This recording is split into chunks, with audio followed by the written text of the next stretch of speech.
हर हर महादेव। नमस्कार आप सभी को। मैं हार्दिक आप सभी का स्वागत करता हूँ हमारे इस यूट्यूब चैनल पर जिसका नाम है धर्म रक्षणा। अनंत काल से सनातन धर्म अपने इतिहास और उसकी विशेषताओं के लिए जग प्रसिद्ध है। हम आपके लिए सनातन धर्म से जुड़े साहित्य, विज्ञान, देवी देवताओं के महात्म्य और अन्य शास्त्र जो हमारे ऋषि मुनि द्वारा रचित अथवा लिखित है, उनकी सारी जानकारी आपके लिए यहाँ प्रस्तुत करेंगे। इस कलयुग में हर एक तक हमारे प्राचीन ग्रंथ, वेद, पुराण, उपनिषद और अन्य साहित्यों के विषय में रोचक जानकारी हम आप सभी के लिए यहाँ प्रस्तुत करेंगे। आशा करते हैं हमें आपका सकारात्मक प्रतिसाद मिलता रहेगा। हर हर महादेव। श्री रुद्र संहिता द्वितीय खंड 41वां अध्याय। शिव द्वारा दक्ष को जीवित करना। देवताओं ने महादेव जी की बहुत स्तुति की और कहा, भगवान आप ही परब्रह्म है और इस जगत में सर्वत्र व्यापक है। आप मृत्युंजय है, चंद्रमा, सूर्य और अग्नि आपकी 3 आंखें हैं। आपके तेज से ही पूरा जग प्रकाशित है।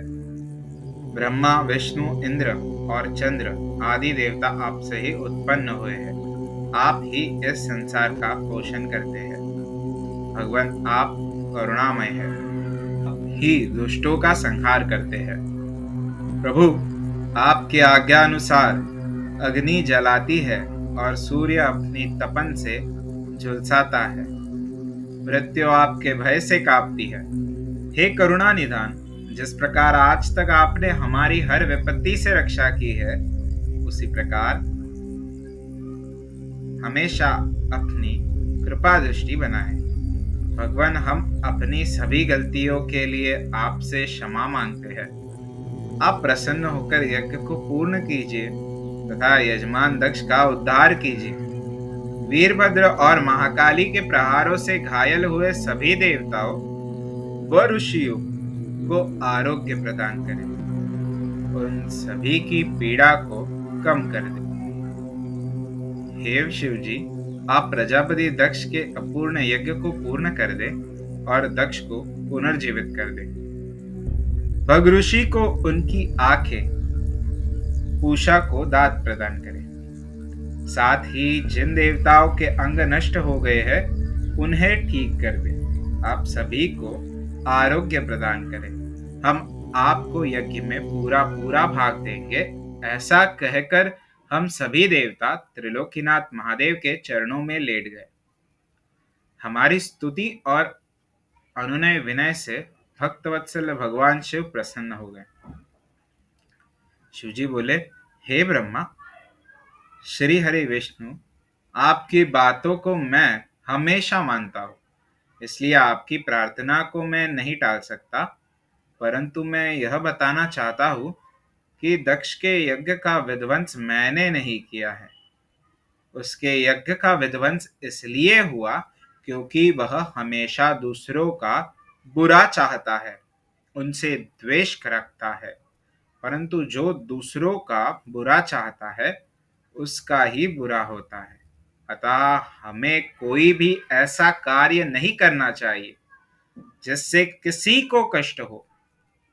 तुम्हारी प्रार्थना से मैंने तुम्हें क्षमा कर दिया है और तुम्हारी विनंती मानकर मैं दक्ष को जीवित कर रहा हूं।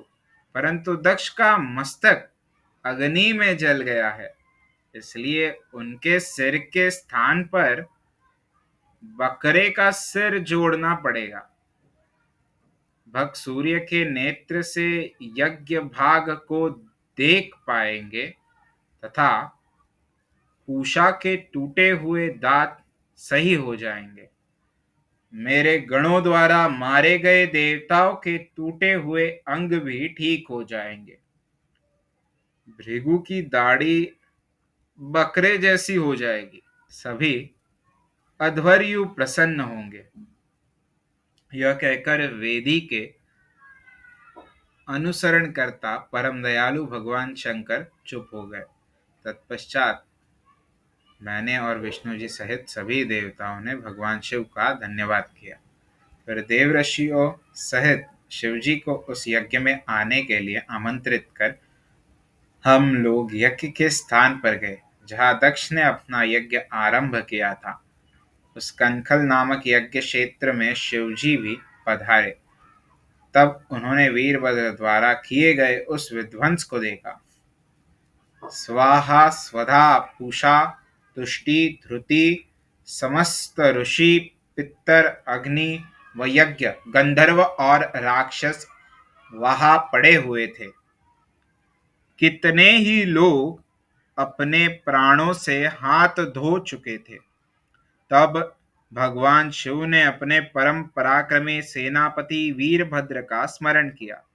याद करते ही वीरभद्र तुरंत वहां प्रकट हो गए और उन्होंने भगवान शिव को नमस्कार किया। तब शिवजी हंसते हुए बोले कि हे वीरभद्र, तुमने तो थोड़ी सी देर में सारा यज्ञ विध्वंस कर दिया और देवताओं को भी दंड दे दिया। हे वीरभद्र, तुम इस यज्ञ का आयोजन करने वाले दक्ष को जल्दी से मेरे सामने ले आओ। भगवान शिव की आज्ञा पाकर वीरभद्र गए और दक्ष का शरीर वहां लाकर रख दिया, परंतु उसमें सिर नहीं था। दक्ष के शरीर को देखकर शिवजी ने वीरभद्र से पूछा कि दक्ष का सिर कहाँ है।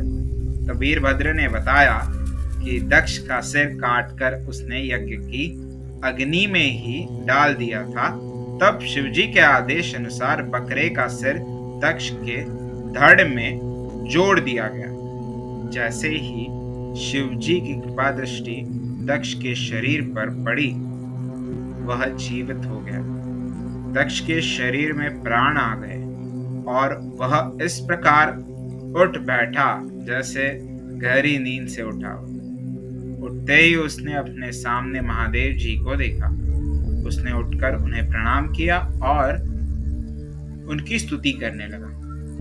दक्ष के हृदय में प्रेम उमड़ आया और उसके प्रसन्न चित्त होते ही उसका कलुषित हृदय निर्मल हो गया। तब दक्ष को अपनी पुत्री का भी स्मरण हो गया और इस कारण दक्ष बहुत लज्जित महसूस करने लगा। तत्पश्चात अपने को संभालते हुए दक्ष ने करुणा निधान भगवान शिव से कहा, हे कल्याणमय महादेव जी, आप ही इस जगत के आदि और अंत है। अपने ही इस सृष्टि की रचना का विचार किया है। आपके द्वारा ही हर जीव की उत्पत्ति हुई है। मैंने आपके लिए अपशब्द कहे और आपको यज्ञ में भाग भी लेने नहीं दिया। मेरे बुरे वचनों से आपको बहुत चोट पहुंची है, फिर भी आप मुझ पर कृपा कर यहाँ मेरा उद्धार करने आ गए। भगवान, आप ऐश्वर्य से संपन्न है। आप ही परम पिता परमेश्वर है। प्रभु, आप मुझ पर एवं यहाँ उपस्थित सभी जनों पर प्रसन्न होइए और हमारी पूजा अर्चना को स्वीकार कीजिए। ब्रह्मा जी बोले। नारद इस प्रकार भगवान शिव की स्तुति करने के बाद दक्ष चुप हो गया। श्री हरि विष्णु जी ने भगवान शिव की बहुत स्तुति की। तत्पश्चात मैंने भी महादेव जी की बहुत स्तुति की। भगवान, आपने मेरे पुत्र दक्ष पर अपनी कृपा दृष्टि की और उसका उद्धार किया। देवेश्वर, अब आप प्रसन्न होकर सभी शापों से हमें मुक्ति प्रदान करें।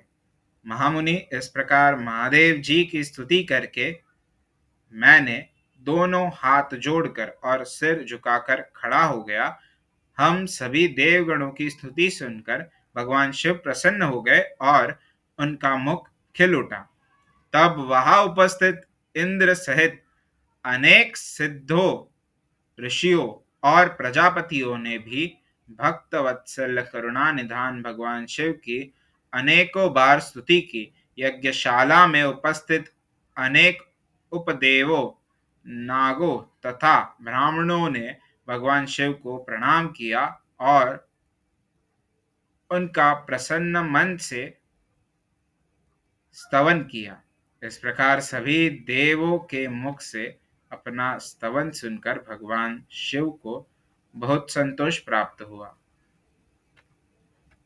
अध्याय 41वां समाप्त। हमारे कार्य की सराहना करते हुए इस YouTube चैनल को सब्सक्राइब करें, वीडियोस को शेयर करें और लाइक करें। हमारे कार्य मानव जाति के हित हेतु अधिकांश मानव जाति तक पहुंचाने में हमारी सहायता करें। भविष्य में हमारे सनातन धर्म के विषय में अधिक जानकारी प्राप्त करने हेतु हमारे साथ बने रहे इस YouTube चैनल पर, जिसका नाम है धर्म रक्षणा। धर्मो रक्षति रक्षतः। हर हर महादेव।